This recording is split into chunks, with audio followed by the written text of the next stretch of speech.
ಊರೇ ಹೆತ್ತ ಮಗ ನಿಂದು ಎಂಥ ತ್ಯಾಗ, ನೀನು ನಮ್ಮ ಪಾಲಿಗೆ ಎಂದು ದೇವ್ರಯ್ಯ. ಕೊಡಲಿ ಏಟ ತಿಂದು ನೆರಳ ನೀಡೋ ಮರ, ನಿಂದು ಕಾಲ ಮುಗಿದರು ನಿಲ್ಲದು ಅಧ್ಯಾಯ. ಪುಣ್ಯಾತ್ಮ ಪುಣ್ಯಾತ್ಮ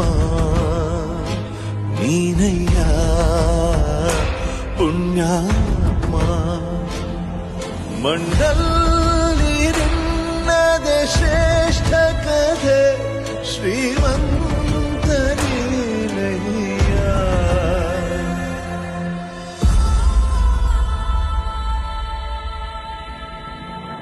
ನಿಂದು ತಾಯಿ